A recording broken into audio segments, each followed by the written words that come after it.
नमस्ते। हमारी fourth video है टीडीएस के ऊपर। इसके अंदर हम देख रहे हैं कि जो हम शॉर्टफॉल करते हैं, जैसे कि 26Q के अंदर मैं देखता हूं कि अगर जो भी मैंने टीडीएस करना चाहिए था और नहीं किया तो इसको टैली दिखा रहा है कि टीडीएस डिडक्टिबल।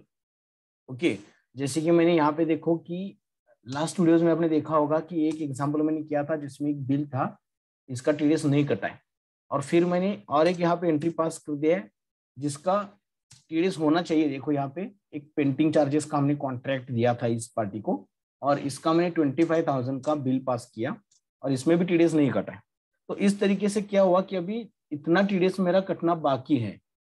ओके, अगर फिर भी आप रिटर्न कर पेमेंट करके इतनी ही पेमेंट का टीडीएस का फाइल करोगे तो भी टैली में कोई एरर तो नहीं आएगा, क्योंकि ये कोई एरर नहीं है। That is remaining TDS you are not deducting. Okay, लेकिन अगर मुझे टीडीएस करना है तो कैसे करें? So this is the topic, and payment कैसे करना है वो भी चेक करना है, और एनएसडीएल की वेबसाइट के ऊपर चलन को कैसे वेरीफाई करना है। सो ये तीन चीज आज देखेंगे। सो इसके अंदर हम देख रहे हैं कि टीडीएस डिडक्शन का राइट साइड में बटन ऑलरेडी है। यहाँ पे देखो टीडीएस डिडक्शन अल्टर जे, अगर मैं यहाँ पे क्लिक करता हूँ तो टीडीएस डिडक्शन हो जाएगा।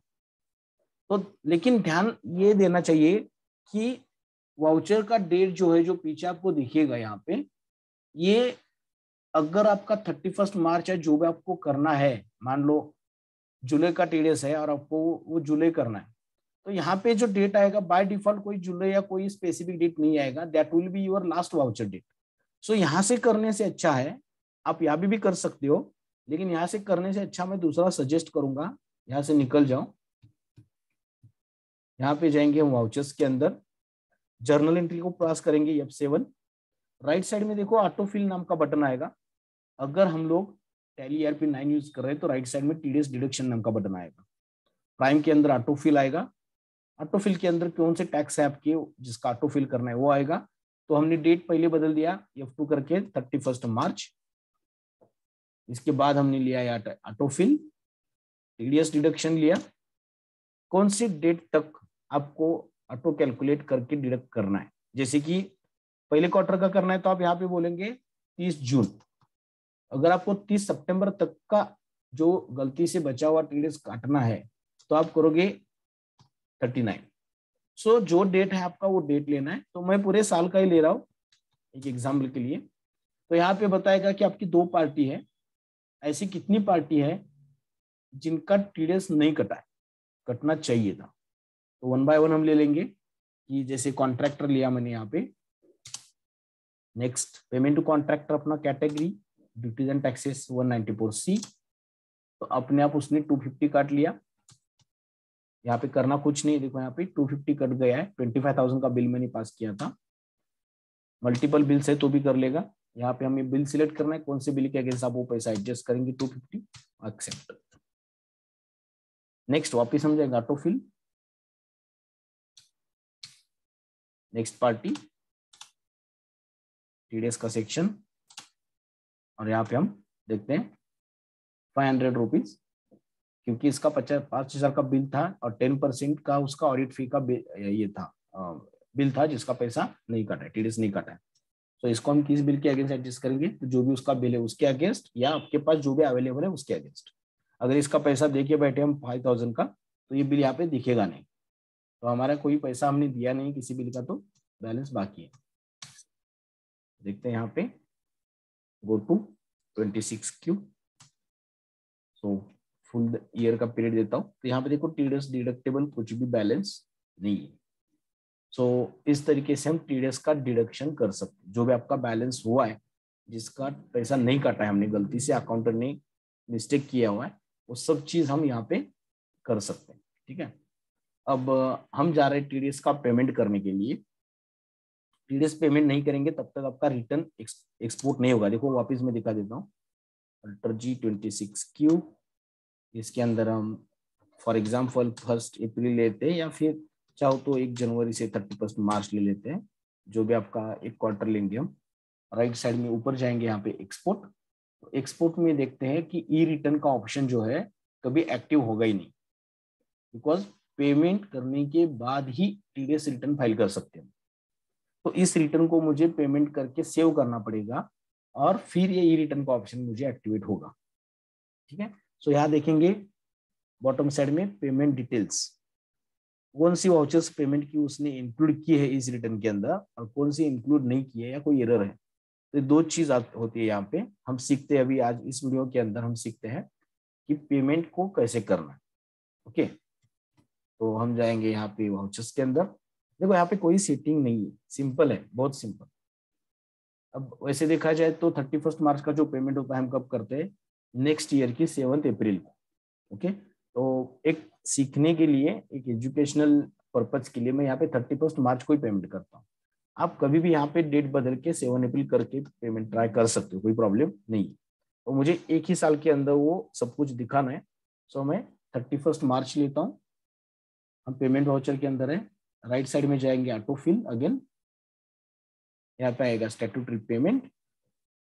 स्टैट्यूटरी मीन्स गवर्नमेंट की टैक्सेशन जो होती है उसको स्टैट्यूटरी पेमेंट बोलते हैं। तो यहाँ पे दो ऑप्शन आ गए आपके, टीडीएस की डायरेक्ट पेमेंट करने की, जीएसटी। टीडीएस कौन से क्वार्टर का करना है, तो 1 मार्च से 31 मार्च, या फिर मैं इसको बोलता हूँ 1 अप्रैल से पूरा ले लो, जो भी है। और कौन से डेट की डिडक्शन की डे पकड़ोगे, जैसे कि फॉर एग्जांपल जैसे जनरल वाउचर में हमने देखा था कि जून तक की पेमेंट की करनी है या सितंबर की करनी है, उसी तरीके से मैं बोलता हूँ यहाँ पे 31 मार्च तक का पूरा ले लो। ओके, तो अगर आपको ऐसा करना है कि पेमेंट करते समय क्वार्टरली करनी है, बहुत सारे लोग मंथली पेमेंट ही कंपलसरी एक्चुअली, नेक्स्ट मंथ की 7 से पहले आपको पेमेंट करना होता है टीडीएस का। तो अप्रैल से अप्रैल का आप करोगे ऊपर, तो 7 मई तक 30 अप्रैल तक आप ले लोगे यहाँ पे, तो 30 अप्रैल तक की पूरी बिल वो चेक करेगा।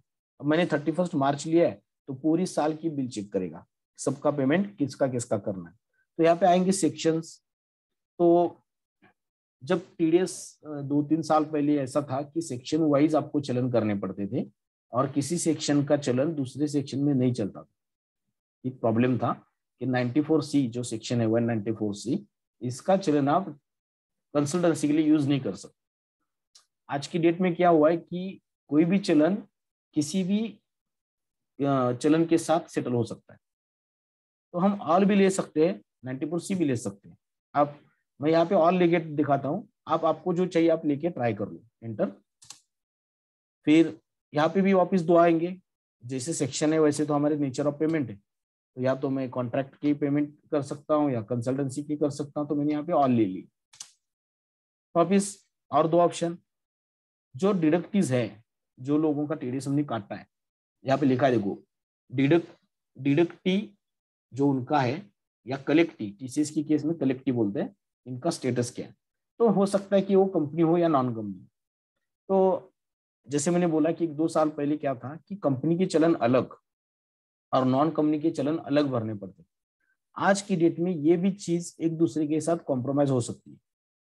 जैसे कि टीडीएस पे करना था कंपनी का, कंपनी की जो डिडक्टिव है, प्राइवेट लिमिटेड कंपनी के साथ आपने कोई काम किया, उनका टीडीएस काटा, तो इनके लिए जो पेमेंट आप कर रहे हो टीडीएस का, वो चलन इनके लिए यूज हो सकता था।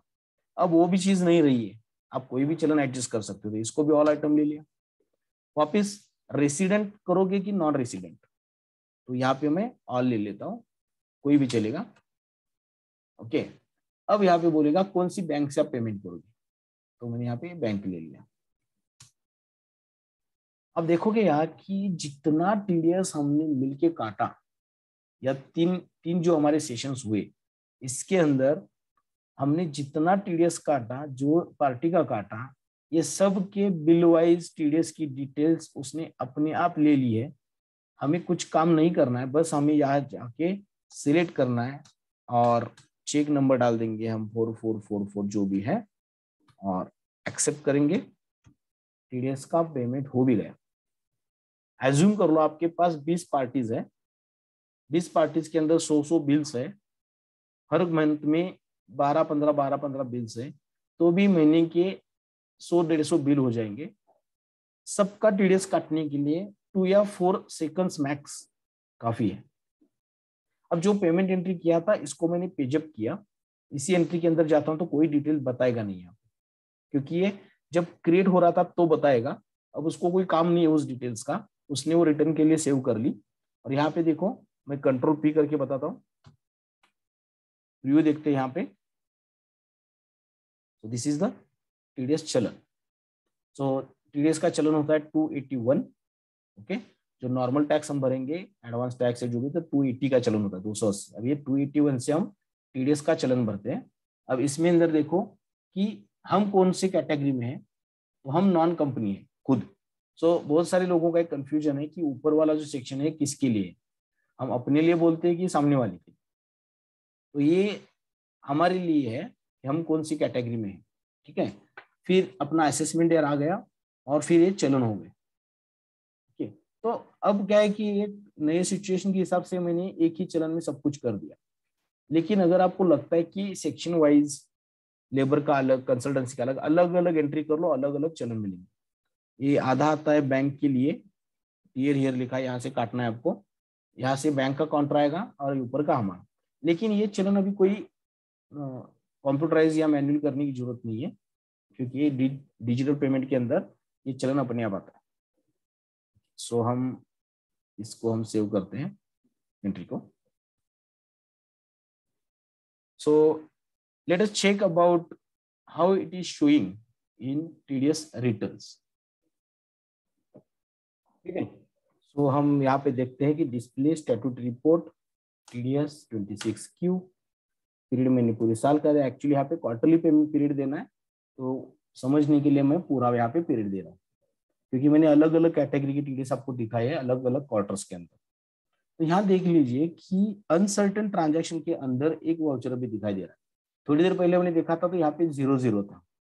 तो अगर इसको एंटर देंगे तो पता चलेगा कि एक पेमेंट एंट्री है। यहाँ देखो क्या लिखा है यहाँ पे, ट्रांजैक्शन रिलेटेड एक्सेप्शंस, कि ड्यूटी पेमेंट का एंट्री हुआ है। यहाँ पे देखो ड्यूटी भरा है, मतलब हमने वो TDS का ड्यूटी भरा हुआ है, और लिखा है यहाँ पे बैंक की डिटेल्स जो भी चाहिए उसको, okay, are not available in payment voucher. अब कौन सी डिटेल्स अवेलेबल नहीं है, अगर मैं इसको एंटर देता हूँ सो ये आपको रीडायरेक्ट करेगा रिकंसलेशन के ऊपर। इसको बोलते हैं चलन रिकंसलेशन। ये अपना नॉर्मल रिकंसलेशन नहीं है, बैंक के अंदर चेक दिया वो रिकंसाइल हुआ, ये वाला नहीं। बताता हूँ क्या चीज है।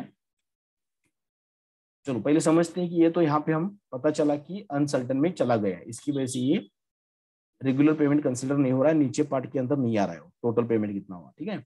तो यहाँ देखो अगर हम 26Q के ऊपर भी देखते हैं तो चलन रिकंसिलिएशन नाम का अलग टॉपिक दिया हुआ है, अलग मेनू दिया हुआ है। इसको एंटर अगर करेंगे तो भी उसी विंडो के ऊपर रिडायरेक्ट हो जाएगा। इसका मीनिंग ये होता है कि देखो हमने तो क्या किया था, एक ही चलन किया था। तो टैली देखो यहाँ पे, अगर हम, मैंने बोला था ना कि ऑन ले लेंगे तो टैली अपने आप हैंडल कर लेगा। तो इसने देखो कि एक 13,000 का चलन किया और एक 1,500 का चलन किया। तो इसको वेरीफाई करना है। तो आपने पैसा भरा, बैंक के अंदर चला गया, बैंक ने भी आपको चलन दिया, ओके। बट NSDL के साथ NSDL के अकाउंट में कब जमा हुआ, ये पता करने के लिए हम मूव होते हैं NSDL की वेबसाइट्स के ऊपर। यहाँ पे देखो ये है NSDL की teen-NSDL वेबसाइट।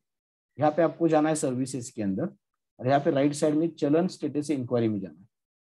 चलन स्टेटस इंक्वायरी में जाते हैं तो आपको ये विंडो आएगा, चलन की स्टेटस इंक्वायरी। किसी भी कंपनी का टैन नंबर आपके पास है तो इसको यहाँ पे डाल दो। कोई पीरियड आपको चाहिए तो यहाँ पे सिलेक्ट कर लो। क्योंकि यहाँ पे 1 अप्रैल से लेके मैंने 14-16 का किया, क्योंकि कंपनी जो है इसका इसके बाद एक्टिविटी नहीं है कुछ भी।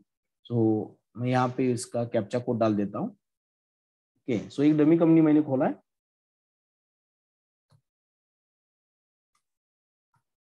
ओके। और हम बोलते हैं, देखो 2 टाइप होता है, एक तो चलन डाउनलोड करना है या तो चलन को देखना है। क्लिक करते हैं तो आप देखोगे कि इस कंपनी के लिए जितने भी चलन उस 2 साल में हुए वो सब चलन यहाँ पे आ गए। तो ये क्या होता है कि किसी को भी डेटा एक्सेसिबल हुआ, बराबर, लेकिन जिसके हाथ में वो चलन है वही बंदा ये रेड जो मार्क है यहाँ पे, इसके अंदर आके क्लिक करके उसका अमाउंट डाल देगा। जैसे देखो इसका कोई अमाउंट तो मुझे पता नहीं है, ओके। यहाँ पे देखो 0020 है कंपनी डिडक्टिव, कंपनी के लिए का पता है। ये देखो 021 ये कोड था मेरा नॉन कंपनी के लिए। ओके, तो इस तरीके से मेरा होता है। तो मैं यहाँ पे 12,000 डालता हूँ। आई डोंट नो कि ये सही है कि गलत है, और मैं इसको बोलता हूँ वेरीफाई करो। नीचे देखो यहाँ पे, तो यहाँ देखो कंफर्म अमाउंट, तो देखो यहाँ पे एरर आएगा, अमाउंट नॉट मैच। तो गवर्नमेंट की वेबसाइट के अंदर उनके पास डेटा है आपका, जो अपनी टीडीएस आपने भरा हुआ। अगर ये मैच होता है सही से, आपके हाथ में चलन है उस पेमेंट का, तो ये मैच हो जाएगा। और यहाँ पे आपको सिन नंबर मिलेगा। यहाँ देखो चलन सीरियल नंबर, इसको बोलते हैं सिन नंबर। ओके, तो ये जो नंबर होता है, ये नंबर आपको यहाँ से मैच किया हुआ जो वाउचर होगा। और यहाँ पे देखो रिसीव्ड डेट, देखो 14/6 को महीने मटेरियल ये दिया हुआ है, पेमेंट किया हुआ है टीडीएस का, और 16/6 को इनको मिला है।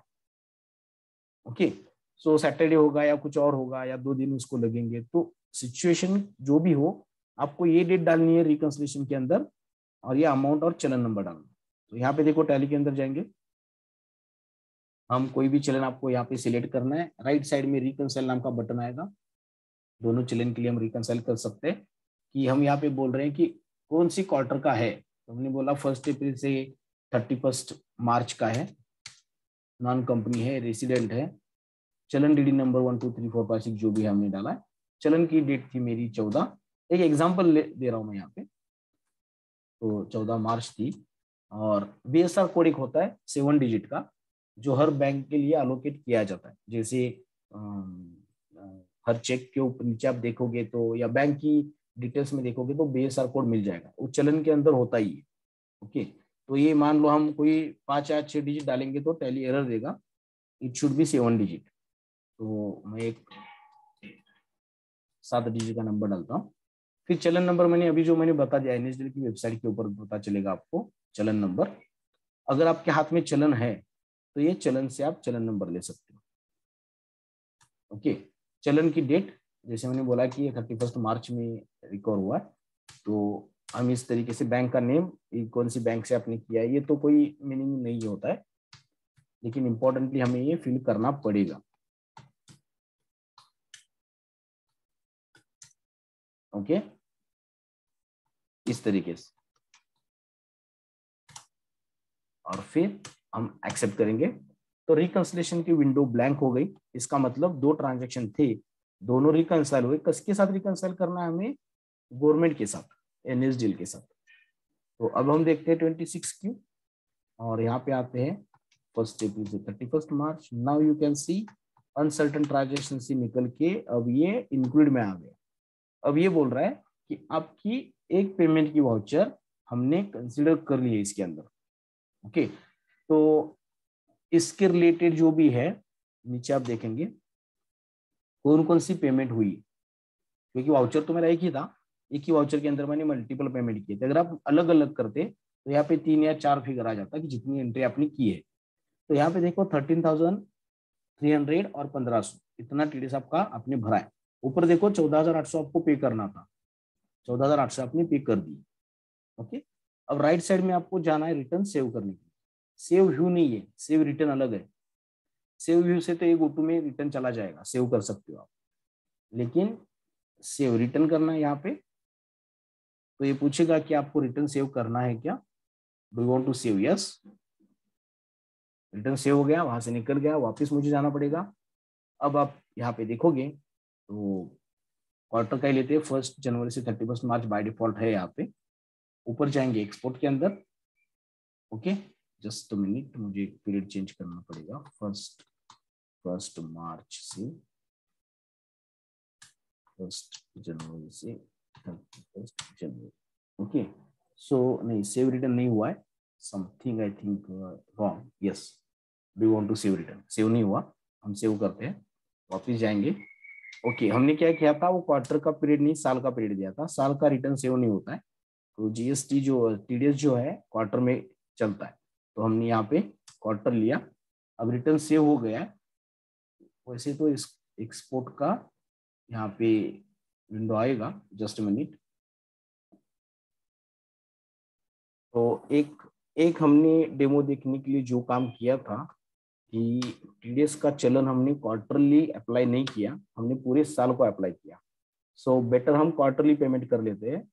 1 जनवरी का 31 जनवरी तक का जो भी टीडीएस है इसको अलग पे करते हैं।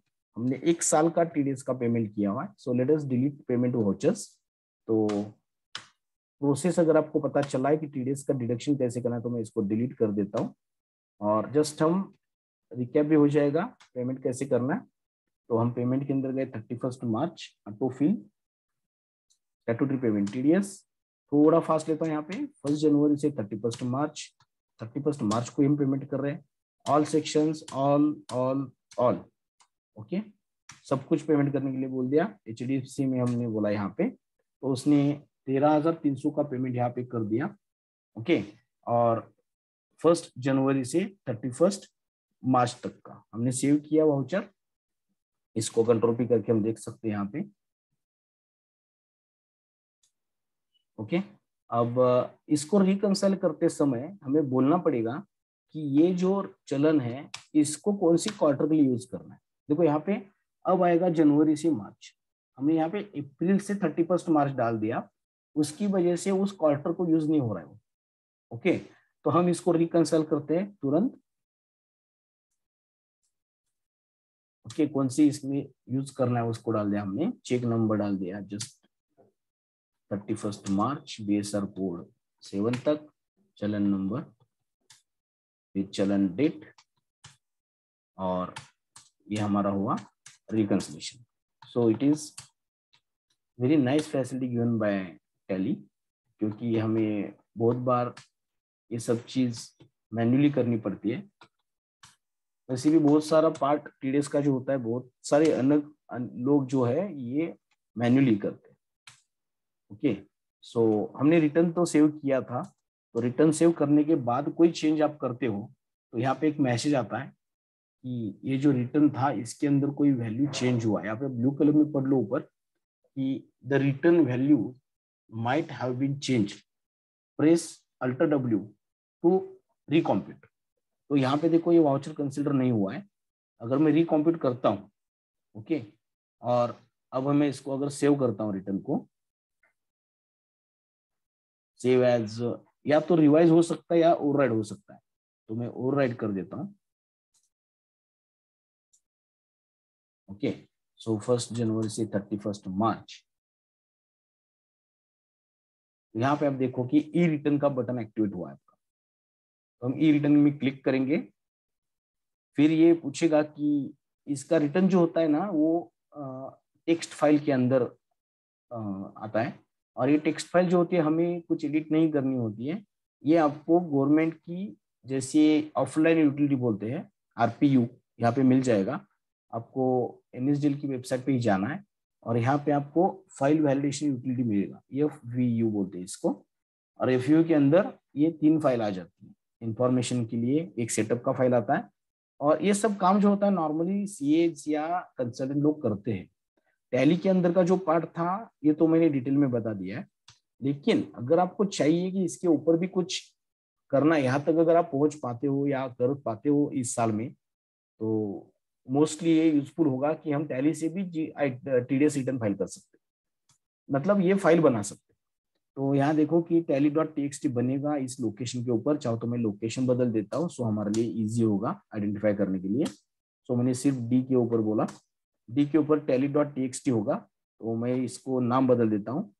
ऐसे बोलेंगे कि demo26q.txt, तो मुझे याद रहे कि ये फाइल हमारी है। फिर एक ऑप्शन पूछेगा यहाँ पे, is regular return file for previous period. मान लो कि आप 31 जनवरी 1 जनवरी से 31 मार्च का फाइल कर रहे हैं, तो एक हमेशा ये पता नहीं किस लिए है, लेकिन एक ऑप्शन आता है कि अगर आपने पुराने रिटर्न फाइल की है तो उसका टोकन नंबर डाल दो यहाँ पे। टोकन नंबर मतलब रिटर्न का फाइल करने के बाद एक एक्नॉलेजमेंट आता है। ओके, तो ये एक्नॉलेजमेंट के ऊपर एक टोकन नंबर होता है, अल्फाबेटिक और न्यूमेरिक मिक्सिंग होता है इसके अंदर, तो आपको ये डालना होता है यहाँ। अब हमारे केस में लेते हैं कि भाई नहीं, हमने नहीं भरा है अभी पुराना रिटर्न, तो हमने नो बोल दिया। तो यहाँ पे एक ऑप्शन आएगा, यहाँ पे पढ़ लो ब्लू कलर में, एक नोट आया है कि validate the exported file through the NSDL's file validation utility before submitting the data. अगर आप ये डेटा CA या किसी कंसल्टेंट को दे रहे हो उससे पहले ये बोल रहा है ये फाइल वैलिडेशन यूटिलिटी जो है इसके साथ इसको कंपेयर कर लो। मतलब क्या होता है वैलिडेशन यूटिलिटी में, ये यूटिलिटी आपके चलन की डिटेल लेगा उसी 10 नंबर की पार्टी की, और इसको, क्योंकि देखो आपने रिकंसल भी हाथ से ही किया टैली के अंदर, यहाँ पे डेटा सही है कि गलत है किसी को पता ही नहीं। सो लेकिन गवर्नमेंट चेक करेगा ना डेटा सही है कि नहीं है, तो ये बोलते हैं कि वैलिडेट कर लो बोले। तो मैं यहाँ पे सेंड करता हूँ अभी। अब सेंड करने से क्या हुआ, मेरी डी की फोल्डर में, डी ड्राइव की फोल्डर में, यहाँ देखो डेमो 26Q नाम का एक टेक्स्ट फाइल बना, ये दिख रहा है आपको यहाँ पे। अगर मैं इसको ओपन करता हूँ, so this is my TDS return which is expected to file on NSDL website. अब ये फाइल करने का रियल में देखा जाए तो काम अब तक तो मैंने नहीं देखा कोई अकाउंटेंट खुद कर रहा है from Tally. So they are doing from third party software like Winman है, टैक्स बेस है, या और कोई जीनियस है। सो हर कोई अपना एक खुद का सॉफ्टवेयर यूज कर रहा है, एंड दैट इज ओके कि उसके हेल्प से आपका काम सही या फास्ट हो जाता है। बट टीडीएस डिडक्शन का जो मेन पार्ट है, जो क्रिटिकल पार्ट है, वो टैली तो आराम से हैंडल करता है। अगर आप ये स्टेज पे नहीं जा पाते हो तो भी आपके लिए सही है कि हाँ ठीक है कि जो भी हम कर रहे हैं और प्रॉपर ऑफिशियली सब कुछ सही है नहीं है, शॉर्ट हुआ, ये सब कुछ आपको पता चलेगा। सो यहाँ पे हमने बहुत सारा प्रैक्टिकल देखा हुआ है। सो प्रैक्टिस की जरूरत है आपको। डेमो डेटा बनाइए और जो भी एक एक एंट्री पास करके देखिए। हर केस मैंने समझा के दिया हुआ है इस 2-4 वीडियो के अंदर।